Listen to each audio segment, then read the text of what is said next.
Vamos a empezar la sesión de la tarde.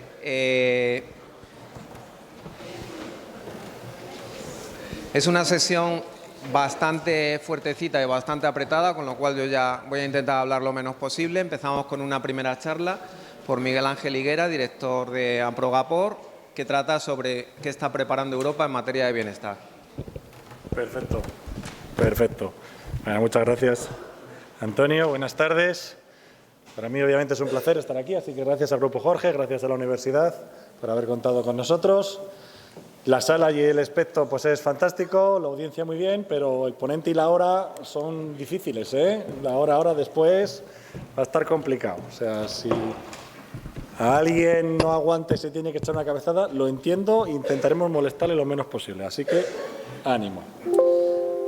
Vamos a hablar un poquito del tema de Europa. Para el tema de Europa, simplemente deciros que nosotros, como Amprogapor, tenemos nuestras organizaciones en Bruselas, que son con las que trabajamos con la Comisión y con el Parlamento. Es decir, que directamente tenemos nuestros grupos, pero el Copa Cogeca sería la organización que representa a los productores de todas las clases y colores, la OCBV, que representa a parte de comercio de la carne y animales, que también somos miembros, y la FESAS, que es la Federación de Sanidad Animal. Y esto pues, nos da pie a tener contactos directamente con Bruselas. A ver si lo doy para atrás. Vamos a hablar un poquito del tema. Primero voy a hacer un poquito de contexto de dónde estamos y luego entramos en materia. Así que al principio va a ser un poco rápido y repetitivo. Bienestar animal llevamos trabajando, pues imaginaros, desde 1974 en la Unión Europea, es decir, que llevamos ya una histórica bastante importante. Desde el punto de vista del porcino, los años clave que siempre hemos tenido y que tenemos en mente es el 91, donde salió la directiva, la 630 de bienestar de porcino en el año 91, y la actual que tenemos ahora mismo, que son del 2001, que son dos directivas, la 88 y la 88 y la 91 del 2001, que se fundieron en la 120 de 2008, y es el Real Decreto que tenemos ahora mismo en vigor en España y que, por cierto, se va a modificar en los próximos meses. Lo han dicho antes, el contexto del cambio de bienestar animal pues viene impulsado por el tema del Pacto Verde Europeo, el Green Deal. El Green Deal y, sobre todo, la parte específica que es la estrategia de la granja a la mesa. Es una estrategia planteada por la Comisión Europea con el objetivo 2030. No sé si está bien o mal, pero ahí sí que me vais a permitir que haga una pequeña crítica. La pequeña crítica es que esta estrategia fue pensada por el señor Timmermans, un eurodiputado parlamentario de Países Bajos, vegano, por favor, en el 2018. Se empezó a trabajar en el 2019, se publicó en el 2020 y se está implementando hasta el 2030. Desde el 2018 hasta en la actualidad hemos tenido una pandemia y tenemos una guerra a las puertas de la Unión Europea. Y no se mueve ni un pelo aquí. El mío, pues lo tenemos claro que no se mueve, pero los de la Unión Europea tampoco. Y nos preocupa porque es una estructura demasiado rígida. Estamos viviendo en el 2023 con lo que un tío pensó en el 2018. Cuidado, que es que el mundo va muy rápido y nosotros no. No quiere decir que la estrategia esté bien o mal, simplemente que tengamos que tener esa agilidad que tiene el mundo y que nosotros no tenemos. Entonces, eso hay que tenerlo en cuidado. A partir de ahí, obviamente, esto ha empezado a andar y esto es como una rueda de molino. Cuesta arrancarlo, pero ya va directamente. Nosotros, y la estrategia del campo a la mesa, obviamente, lo han dicho esta mañana, es para intentar conseguir pues, unos altos niveles en la mesa de la seguridad de la alimentación. Los aspectos claves, que no voy a repetir, sobre el uso de plaguicidas, antibióticos, el tema de la producción orgánica y los fertilizantes, esos son los puntos claves. Pero sí que es cierto que dentro de la estrategia de Farm to Fork está una alusión específica al bienestar animal. Solo es este párrafo, pero en este párrafo es bastante importante, porque nos dicen cosas muy importantes como que es que la Comisión revisará la legislación en materia de bienestar animal, transporte y sacrificio, adaptarla a las pruebas científicas recientes, es decir, coger las nuevas avances científicos para aplicarlas. Y en eso es donde vamos a estar y donde estamos ahora mismo trabajando. Hay una hoja de ruta dentro de la estrategia Farm to Fork, del campo a la mesa, y precisamente dentro de las acciones, hasta esta mañana también ya lo han dicho, Alba, que ya hay algunas cosas que ya se están publicando. Y aquí tenemos muy marcado que toda la evaluación, la revisión de la normativa de bienestar animal tiene que estar lista para este año, para finales de este año, en principio para el cuarto trimestre, pero es altamente probable que se adelante. Lo primero que ha hecho la Unión Europea y que estaba así marcado era analizar la normativa exigente, lo que se llama el fitness check, es decir, evaluar si lo que teníamos ahora mismo de bienestar animal estaba bien o estaba mal. Esos son los reglamentos y las directivas europeas que tenemos en bienestar animal. A nivel de especies, de normativa dirigida y particular tenemos en avicultura y en porcino. En las otras especies tenemos una normativa más genérica y luego tenemos transporte y sacrificio, que son los que se están revaluando. Conclusiones preliminares de esa revisión de la normativa actual que tenemos. Pues obviamente que hay una falta de claridad de ciertas provisiones de la normativa, que los requisitos que tiene esa normativa, pues hay una falta de que sean específicos, no están actualizados y no están detallados, faltan herramientas para monitorizar y medir el bienestar animal, hay falta tanto de competencias como de entrenamiento, tanto para implementarlo como para evaluarlo, más destinado a las autoridades competentes, y el tema de que falta de información clara a los consumidores, es decir, blanco y en botella. Si hay tantas faltas y hay tantas necesidades, la normativa europea tiene que ser cambiada y en eso es lo que es la conclusión que ha tenido este fitness check. ¿Qué nos esperamos? Pues nos esperamos esto, es decir, para finales de este año tenemos que tener 4 borradores de propuestas nuevas de normativa de bienestar animal. Un reglamento, antes teníamos directivas, ahora van a ser reglamentos, un reglamento específico de bienestar en granja. En ese reglamento vamos a estar todas las especies, o sea que me imagino que será un reglamento tamaño así, enorme, porque tendremos capítulos, uno para aves, otro para porcino, otro para vacuno, pero va a ser solo un reglamento de bienestar en granja. Que eso será coger la normativa que tenemos actualmente, mejorarla o empeorarla, dependiendo de por dónde la vayas a mirar, y luego incluir aquellas especies que no tienen normativa actual, que se está pensando lo que se van a hacer con ellas. Luego tenemos otras 2 actualizaciones, que va a ser la de bienestar en el transporte, que el reglamento es el 1 del 2005, es decir, que la última normativa de bienestar animal es del año 2005 y esa es una de las primeras que se ha empezado a trabajar y que más discusión está teniendo. Bienestar en el momento de sacrificio, todo el mundo siempre lo piensa y es normal a nivel de matadero, es decir, cómo vamos a mejorar el sacrificio matadero, pero la normativa de sacrificio también implica la eutanasia a nivel de granja, con lo cual también nos va a afectar nosotros a nivel de granja. Y por último, pero no menos importante, en esa falta de información al consumidor, lo que se pretende y lo que se espera también para final de año es tener un reglamento europeo de etiquetado en bienestar animal. Ya veremos a ver hacia dónde va ese aspecto. Esto es muy lioso, pero es fácil, me sirve fácil para entender cómo estamos trabajando a nivel de Bruselas y cómo se procesa una normativa. Esto es genérico para todos. Es decir, empezamos desde la izquierda hasta la derecha, desde la consulta pública, en este caso de bienestar animal, que ya se ha hecho, donde se hace pues, el análisis y el impacto de la normativa, la consulta interservicios dentro de la comisión, esto es bienestar animal, lo está trabajando la DG Santé. A partir de ahí ya se hace pública el borrador y ese borrador se lo mandan directamente al Parlamento por un lado y al Consejo por otro, el Consejo de Ministros de los 27 Estados miembros y al Parlamento. Y cada uno por su cuenta, en sus comisiones específicas de Agricultura, tienen que irlo trabajando, hacer las enmiendas, las incorporaciones y luego al final lo votan. Una vez que lo votan, ya lo aprueban por un lado en el Parlamento, por otro lado en Consejo y ya vuelve otra vez a la comisión y se empiezan las negociaciones que se denominan los trílogos. Trílogos quiere decir entre la comisión, el Parlamento y el Consejo. A partir de ahí tienen que ponerse de acuerdo los 3 en un único documento y pasarlo a publicar. ¿Por qué os pongo esto? Porque una de las preguntas que me hace todo el mundo es los tiempos. ¿Cuándo esperamos esto? Ahí me mojo y como me voy a mojar, pues lo más fácil es que falle. Estamos ahora mismo que va a salir este año, 2023. 2023 tenemos el borrador, es decir, en el 2023, perdón que te he perdido esto, en 2023 tendríamos que tener la propuesta legislativa. El año que viene es un año bastante importante y complicado. Tenemos elecciones al Parlamento.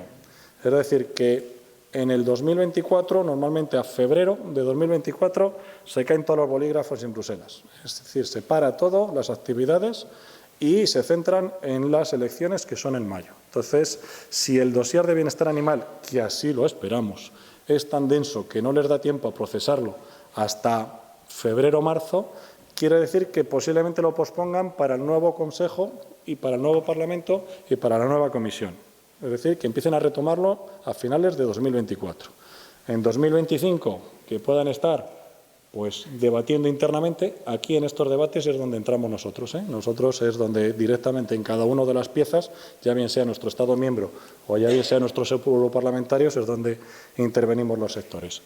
Y se llegarán de acuerdo. Eso quiere decir que posiblemente en el 2025, 2026, estemos ya haciendo el cierre para que se publique en el 2026, esperemos, y no sea antes, con lo cual la entrada en vigor podríamos estar hablando de 27.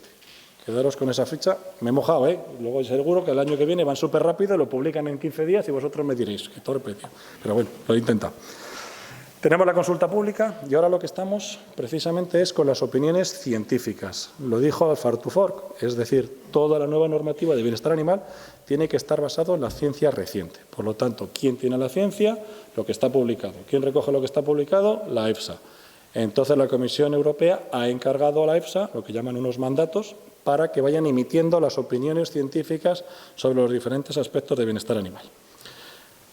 Ahora lo vamos a ver, pero por el camino se nos cruzó la iniciativa ciudadana del fin de la era de las jaulas, de End of the Cage. Esto es una iniciativa ciudadana. Las iniciativas ciudadanas es la forma que tiene la población de acceder o solicitar a los políticos o a los legisladores que empiecen a trabajar en algo.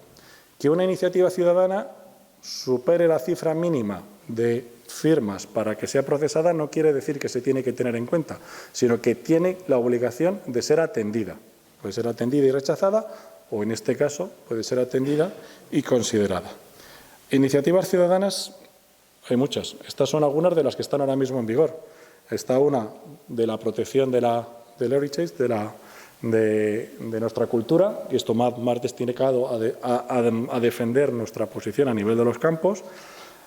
Hay una que es el fin de la era de los sacrificios, es decir, las ONGs están intentando evitar que se sacrifiquen animales para consumo humano.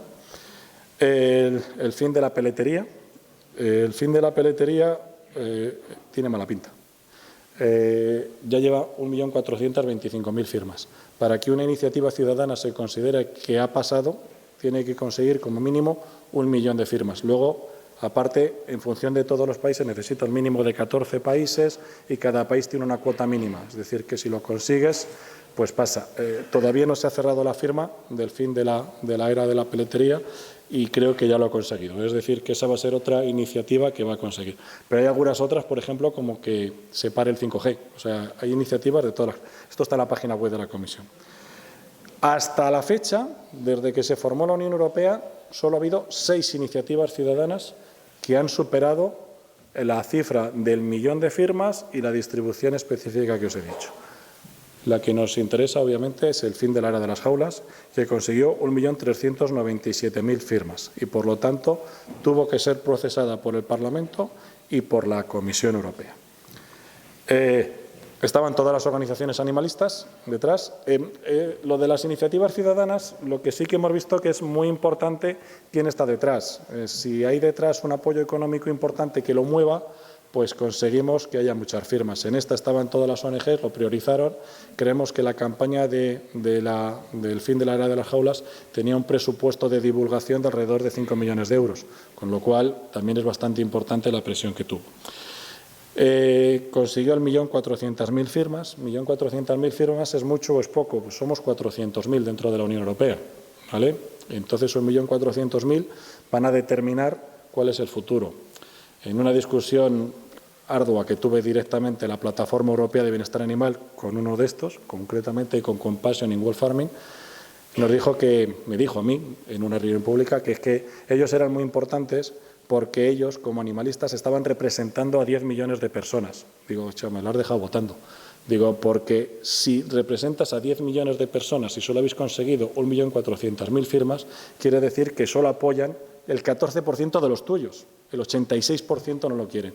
Las iniciativas ciudadanas tienen una cosa perversa. Es que no se puede votar en contra. Puedes o no votarlas o a favor. Pero no te dan la posibilidad, no sé si mucho lo habíais visto, la del fin de la era de los sacrificios. Te dan las ganas de decir, yo quiero votar que no. pues no puedes. Entonces vemos que son unas iniciativas un poco perversas. Por el bajo volumen de gente que puede tomar una decisión, solo 1 millón de personas, y porque no está el voto reactivo, el contrario. Entonces, para que os hagáis una idea de la iniciativa ciudadana, si se supone que todas estas asociaciones representan a 10 millones de ciudadanos dentro de la Unión Europea, consiguieron movilizar unos 400. Actualmente, la iniciativa de los mataderos, creo que lo tenía puesto, perdón, voy para atrás, lleva 75.000 firmas, nada más. Es decir, está teniendo bastante poco empuje. También es cierto que no le están inyectando la cantidad de dinero que han inyectado en la otra.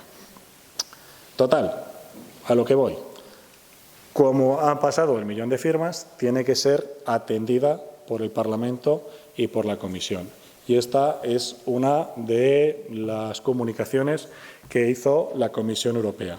Y es que, yo lo pongo en negrita, para finales de 2023 se pretende que se vaya eliminando gradualmente el uso de jaulas en todas las especies y categorías animales. Y lo que a mí más me interesa es que precisamente al final pone que la Comisión en particular evaluará la viabilidad de trabajar para que la legislación propuesta entre en vigor en el 2027. Es decir, que si os cuento cómo van los otros tiempos que os he dicho, más esto, pues va todo aterrizando hacia el 2027. Y como es normal, y estamos en el 2023, pues todo lo que haga será fallar y no será verdad, pero ahí estará. Pero yo creo que será así. Luego os voy a decir por qué. La EFSA, los científicos, son ahora mismo lo que la Unión Europea, la Comisión, antes de que empiece a hacer una normativa, les tiene que preguntar. Y la Comisión Europea ha mandado estos mandatos a la Comisión Europea. 5 opiniones para transporte animal, para vacuno, para porcino, para caballos, para cabras y ovejas, para transporte de animales y transporte en contenedores. Luego tenemos una opinión de porcino que ya está publicada, el 10 de agosto del año pasado se publicó, y están pendientes de ser publicada la de vacuno de carne, la de avicultura, tanto de puesta como de huevos, luego el tema de los patos, de los gansos y uno específico para vacuno de leche. Esas todavía no se han publicado y tienen que salir la normativa de final de año. Las últimas noticias que tenemos es que incluso la EFSA ha pedido un poquito más de tiempo y se está retrasando. Es decir, que estas opiniones puede ser que estén para mayo. Lo que nos siembra a nosotros muchísimas dudas es que si quieres tener una normativa para septiembre, que es cuando la quiere publicar la Comisión Europea, y el dictamen científico lo tienes en mayo, o estás empezando ahora mismo a redactarla o no te da tiempo. Entonces, redactar una normativa sin tener el impacto científico nos parece un poco complicado. Yo creo que mucho lo habréis visto, así que os traigo 4 resúmenes, que los voy a ver rápido porque luego tengo una diapositiva resumen. ¿Qué han dicho los científicos sobre el bienestar animal de porcino? Los científicos son la EFSA tenemos un panel. Dentro de ese panel de científicos, que son más o menos unos 20, 21 de la Unión Europea, tenemos 4 españoles en ese panel de expertos. El que más conocéis del sector, porque los otros 3, bueno, sí, a Cristian Gortaza del IREC, yo creo que lo conocéis bastante, que se encarga y es especialista en jabalís, y el otro, obviamente, es Antonio Velarde, que le conocéis del IRTA, que es el coponente de este subgrupo, junto con Hannes Polder, que es el que hizo esta presentación. Es decir, que ahí tenemos un peso prácticamente de 4 personas de las 20 que hay, son españolas. La Comisión Europea les dio un mandato para ir viendo diferentes bienestar y analizar diferentes cosas, con lo cual van a mirar que estos son los tenor reference, las condiciones que tienen.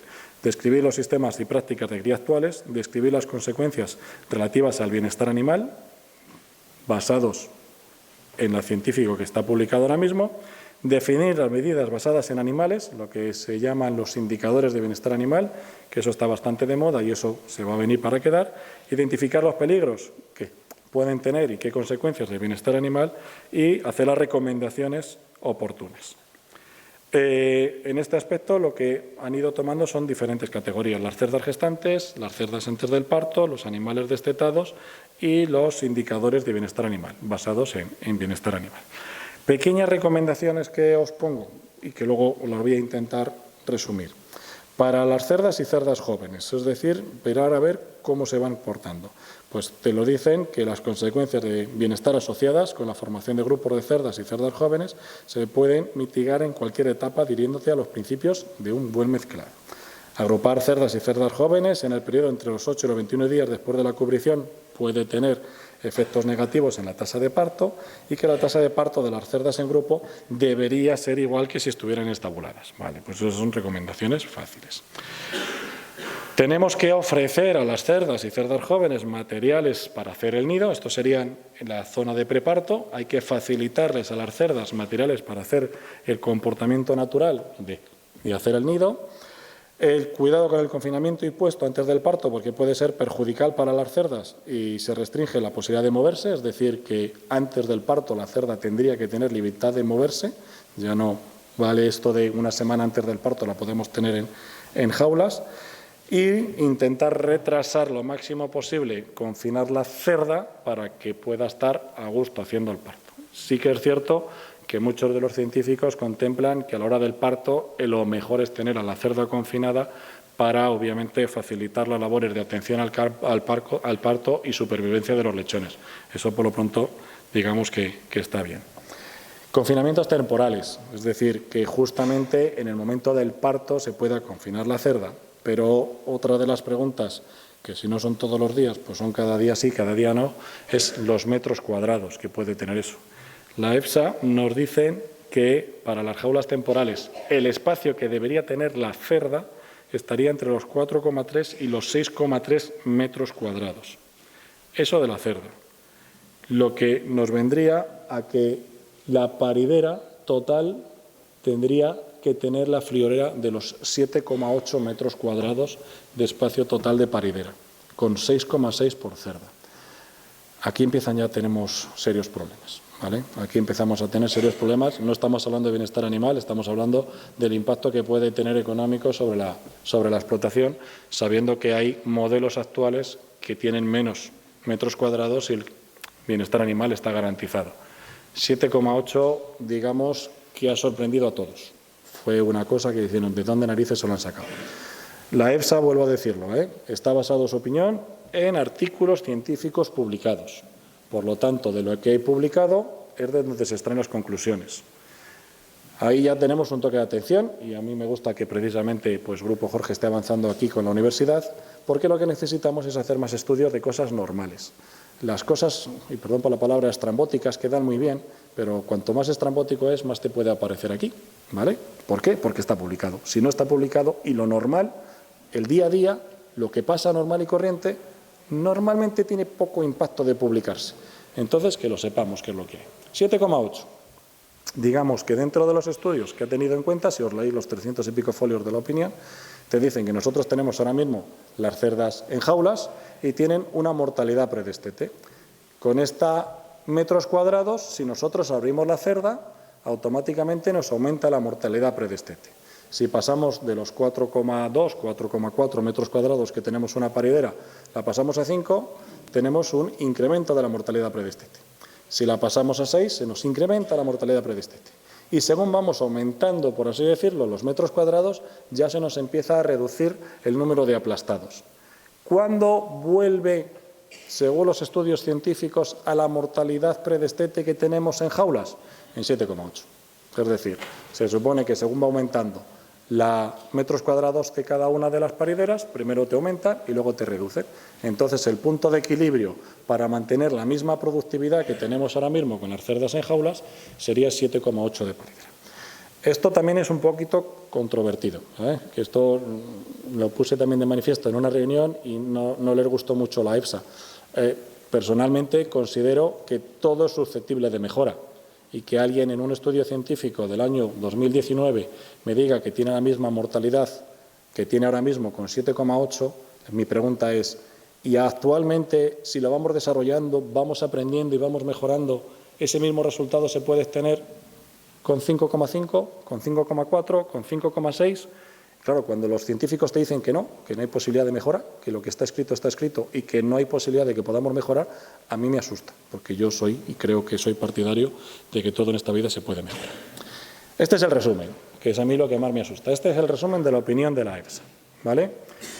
Tratando un poquito de todo. Voy a dejar aquí Cerdas destetadas. Ahora mismo, antes de la cubrición, las podemos tener en jaulas. Se eliminarían las jaulas. Es decir, ya destetaríamos directamente en corrales. No lo dice la EFSA, pero como está también vinculado a la normativa nueva que tiene Alemania, las recomendaciones, no de la EFSA, en este caso de los corrillos de Bruselas, serían destetar los animales a 6 metros cuadrados por animal. A partir de ahí hacemos las cubriciones. ¿Dónde? En los corrales. Nosotros estamos advirtiendo que por lo menos la cubrición te deje fijar la cerda para poder hacer la cubrición, manejar los 2 o 3 días del celo y poderlo hacer. Todavía eso no está contemplado. Cerdas desde la cubrición hasta las 4 semanas, que ahora mismo las tenemos en jaulas. Pues obviamente, como os podéis imaginar, desaparecen las jaulas. Y lo pasaríamos a 2,25 metros cuadrados, que es lo mismo que las cerdas gestantes. Algunos en Bruselas consideran que los 2,25 es poco y que habría que subir a 2,6. Las cerdas gestantes, tal y como están ahora mismo, con esa posibilidad de 2,6. Los destetes ya no se podrían bajar de menos de 28 días. Ya sabéis que el margen que tenemos de menos 7 días en función de las características del destete desaparecerían. Todo esto son recomendaciones, esto no sabemos si va a venir en la normativa. Material manipulable, como si no hubiera un mañana, ponen hasta un ejemplo, que lo ideal serían 20 gramos de paja por cerdo día, pero material manipulable por todos los lados. Una cosa interesante que es la prolificidad, es decir, olvidarnos de las cerdas hiperprolíficas y que a partir de ahora el número máximo de animales nacidos vivos sean 14. ¿Por qué? Porque 14 son las tetas de una cerda, entonces directamente te recomiendan no tener más lechones vivos que la posibilidad de lactación máxima que pueda tener una cerda si tiene 14 tetas viables, ¿vale? Ahí perdonad que haga también un break, pero siempre me pregunto en estos aspectos qué hacemos con los seres humanos que tengan trillizos. No me salen las cuentas. Pero bueno, aquí vamos viéndolo. Corte de dientes, prácticamente como siempre. Como no es corte, sino es el pulido, no se mete mucho porque obviamente depende de las lesiones que haya. La castración, sí, hay que dar un paso hacia adelante, hacia temas que ya no sean cruentos y, en el caso principal, pues anteceder por lo menos la inmunocastración a una castración quirúrgica con anestesia y analgesia. Corte de colas hiper-mega perseguido, si ya lo estamos sufriendo ahora y en España se va a cambiar la normativa precisamente por eso, pues imaginaros. Pero aquí en las recomendaciones de la EFSA, para que los cerditos no se muerdan la cola, te dicen que hay que pasar a 1,17 metros cuadrados por cada cerdo de hasta 110 kilos. Y nosotros estamos preocupados porque la normativa española va a ir a 0,74. Ahí lo dejo todo. Y uno de los temas que nos preocupa, sobre todo a España, es que se está empezando a oír que el emparrillado total en cebo hay que quitarlo. Y habría que pasar como poco a emparrillado parcial. Muchas de las granjas en España ya están en emparrillado parcial, pero no todas. Voy súper mal de tiempo, me queda la mitad, pero voy a ir. ¿Ahora qué se está haciendo? Eso es la opinión de la EFSA. La Comisión Europea ha contratado una empresa, Ernst & Young, que está haciendo el impacto económico de cuánto podría obtener esto. Nosotros ya hemos participado, ha sido bastante trabajo dar todos los datos que tenían. Y estos son los puntos que nos han preguntado para hacer el impacto económico. Es decir, sobre el tema de las mutilaciones, las parideras nos preguntaban sobre el impacto económico de 7,8 metros cuadrados, no ninguna otra alternativa. ¿Qué impacto económico tiene en España poner las parideras a 7,8? Quitar el suelo enrejillado, incrementar los espacios, la posibilidad de acceso al exterior, el enriquecimiento de la alimentación, el tema de la genética de los 14 nacidos vivos y las prácticas ganaderas genéricas, que es cómo te comportas. En España, lo han dicho antes también, lo ha dicho antes César, ya estamos avanzando en temas de partos sueltos. Es decir, ya tenemos granjas, sobre todo las últimas nuevas, que viendo con la que viene a venir y teniendo en cuenta la viabilidad que tiene tener una granja, pues ya se están trabajando en ello y bienvenido, ¿vale? Problema, no llegamos a 7,8, y las que estamos haciendo ahora, que lo tengamos claro. ¿Nosotros qué hemos hecho? Pues nos hemos juntado, y perdón por la palabra, al eje del mal, nos hemos juntado Francia, España, Portugal, Países Bajos y Dinamarca. Alemania, para que os hagáis una idea, se ha autoborrado del mapa del porcino. No contamos con Alemania para hacer nada proactivo, está ya en la otra parte, no hay forma humana. Entonces nos hemos juntado, ¿para qué? Para que el impacto económico hacerlo real, porque realmente esta empresa que estaba haciéndolo no veíamos que estaba desarrollando un buen impacto de lo que podría venirnos. Hemos estado trabajando un par de meses en reuniones en Bruselas entre nosotros y al final hemos ido estimando unos poquitos costes. Voy a ir a lo rápido, que es a lo mejor lo más llamativo. Esto sería la media del impacto de coste sobre el precio del lechón de parideras. Nosotros sí que nos hemos arriesgado a hacer un escalado de 6 metros cuadrados, 6,5 metros, 7 y 7,8. El impacto económico solo y exclusivamente nos pregunta por esto. Nosotros creemos que hay que abrir la posibilidad, pues ya os adelanto que nosotros estamos pidiendo que la normativa europea sea 6 metros cuadrados. Entre las granjas de nueva construcción y las granjas existentes. Obviamente la paridera de nueva construcción será más barata que la remodelar una existente. Pues ahí veis los precios que nos salen de media en todos los países. Algunos pueden ser un poquito más baratos y otros más caros, pero estaríamos hablando de incrementos de coste de lechón, solo y exclusivamente trasladado a coste de lechón, entre 2,4 para 6 metros cuadrados hasta 3, y pico para las granjas nuevas. Y para las granjas existentes, incrementos de precios de 8 euros a 9 euros en función de los metros cuadrados. O sea, para mí yo creo que esto es un impacto bastante importante. El otro tema que estamos debatiendo es las granjas existentes tendrían que tener un tiempo de implementación. Es decir, no puedes pedirlas que en el 2027 las cambiamos. Nosotros estamos pidiendo 15 años. Lo más normal, hay que ser sincero, que nos den 10 años. ¿Por qué? Porque 10 años es el periodo de amortización estándar desde el punto de vista contable de cualquier inversión. Es muy difícil que te vayan a dar más periodo de moratoria que el periodo de amortización estándar, que son 10 años. Pero para conseguir los 10 años, pues hay que llorar 15. No os voy a contar la verdad, o sea, es lo que estamos haciendo. Pero se lo justificamos sobre el impacto económico. Es decir, si nosotros tenemos unos periodos de amortización más dilatados, el impacto económico sobre el ganadero se reduce. Pero como no sabemos si esta normativa de bienestar animal es para mejorar el bienestar animal o para reducir la producción, pues también se lo estamos dejando blanco y en botella. Cuanto más corto sea el periodo transitorio para las granjas existentes, mayor impacto va a tener sobre el ganadero y, por lo tanto, una mayor reducción de la ganadería en la Unión Europea. Bueno, también hemos hecho los impactos sobre el tema de las densidades en cebo, para saber si aumentamos 0,1, 0,2, 0,3 o 0,4 metros, para ver exactamente cuánto sería el incremento que tenemos de costes por cada uno de los lechones en el queso que se va produciendo. Esto todo, concretamente, tenemos una reunión este viernes en París con la agencia Ernst & Young para presentarles todos estos datos. Es decir, que estos datos son hiper mega frescos porque los cerramos la semana pasada y se los presentamos a la agencia. Nosotros, como Progapor, pues tenemos también nuestra posición sobre estos aspectos, que nos la ha pedido el Ministerio, ya la tiene el Ministerio, y a mí me preocupa, voy a entrar en qué escenarios estamos pidiendo.